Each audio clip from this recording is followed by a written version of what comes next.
morning, guys. It's not good morning, but it's good afternoon already because it's already 12:51 in the afternoon. Ngayon pa lang ako magluluto ng aming lunch. Our lunch for today is PANCIT BIHON. So we have the vermicelli. Vermicelli, I bought this in Russian store. Pero yung pangalan ng store is Mixmart. And then this one, I also bought this in Russian store, Golden Bihon. So, kalahati nito, tapos isang peraso nito. Ito lang yung lunch namin. Here, yung leftover. I have coffee, I forgot. I'll drink that later. This broccoli, we have the broccoli,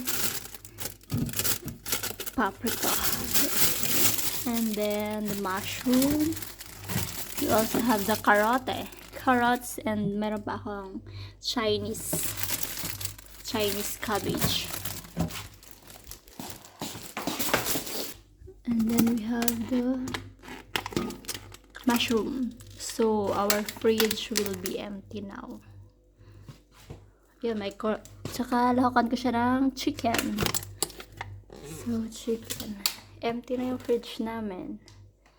May konting egg. 5 pieces. And then our freezer. Empty talaga siya. Wala ito, itatapon na yan.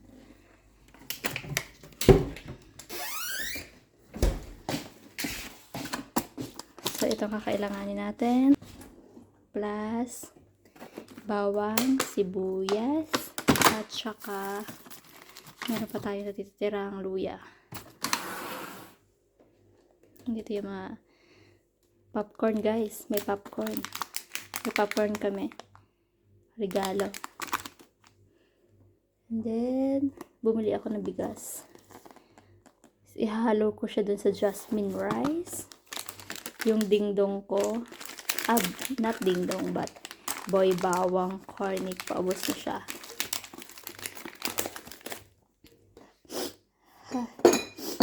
Sesame oil, yan yung kakailanganin natin. Black soy sauce, superior, plus sinisipon ako, soy sauce. Lagyan natin lemon. Ano pa? Ito. Soy sauce. Ito yung malabnaw na soy sauce. So, what else? Nothing. So, yan.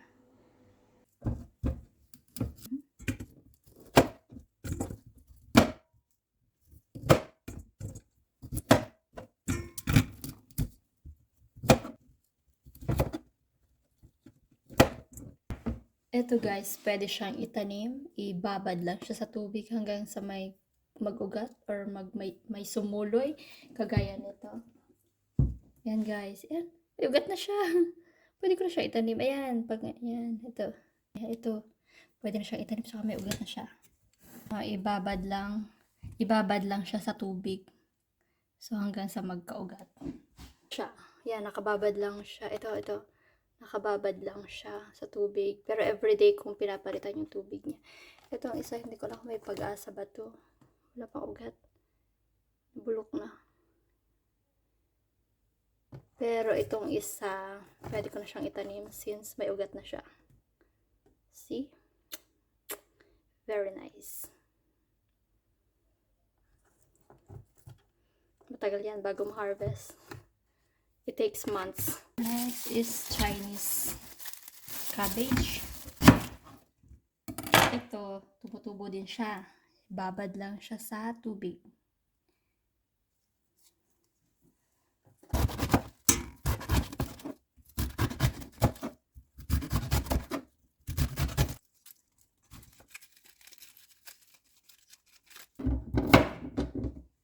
Ganito talaga ako magbalat. Kasi bawal sa amin magbalat ng paharap. I mean, yung kutsilyo nakaharap sa'yo. Kasi pag matalas ang kutsilyo, pwedeng diretso sa'yo yung kutsilyo. Slice lang natin ng kahaba.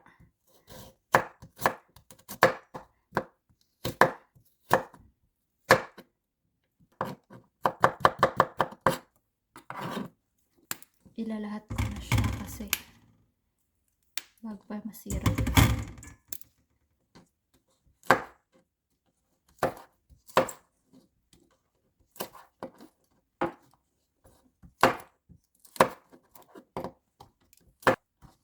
Okay, ano siya?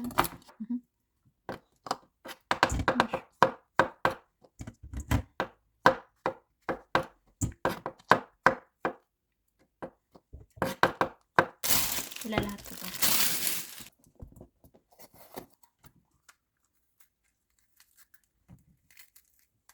Pwede siyang itanim kaso ang dami ko ng tanim. Hindi pa siya lumalaki. Ito oh. Yan. Namamatay na nga siya kasi malamig. So hindi ko na kailangan magtanim. Maghintayin ko na lang sila na lumaki.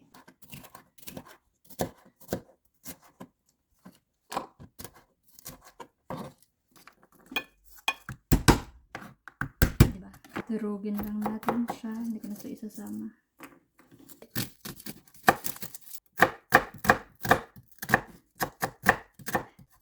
Mahaba ako yan. Mahaba. I think.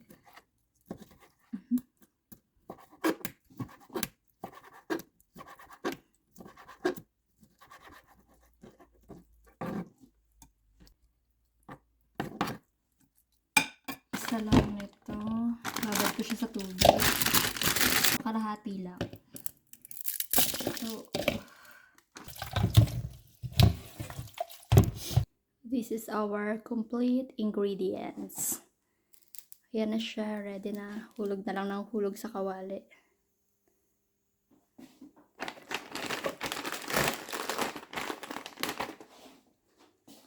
Ready na din yung mga soy sauce, oyster sauce,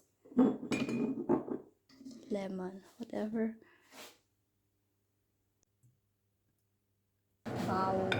Sibuyas,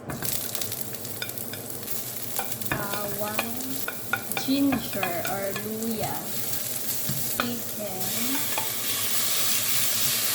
Igisa na natin ang carrots at saka spring beans at paprika or pepper. Naamoy ko na siya. Ang sarap. Pang basong tubig, salt,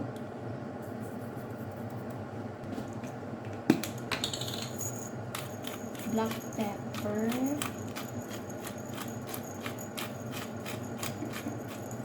paprika powder,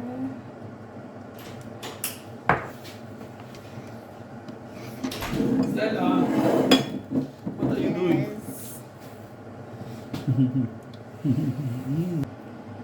Soy sauce, oyster sauce,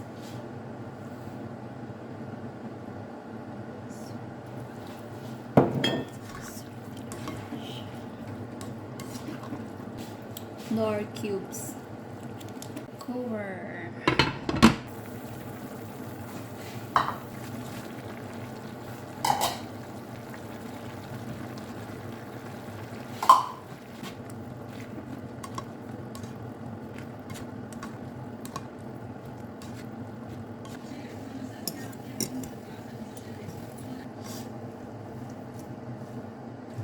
Ready to serve.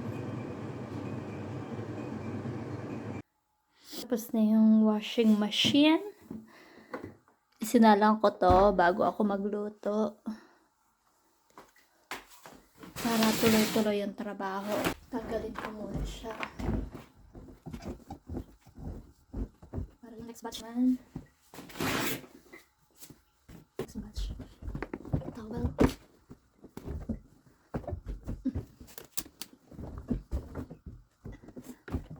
Kapag with zipper, kino-close ko muna yung zipper para hindi siya maingay sa sa washing machine. Yung ganito, nasaan yun? Ito yung ganito. Maingay siya eh. Maingay siya, so kailangan i-close ko siya. Yan, naka-close and then nakabaliktad. So para yung zipper, itong maingay na to nasa loob. So kung mag-ingay man siya, hindi ganun kaingay. Nakabaliktad. Powder or liquid, tapos fabric conditioner, tapos liquid. Naka-close na siya. Make sure na naka-close. Okay. And then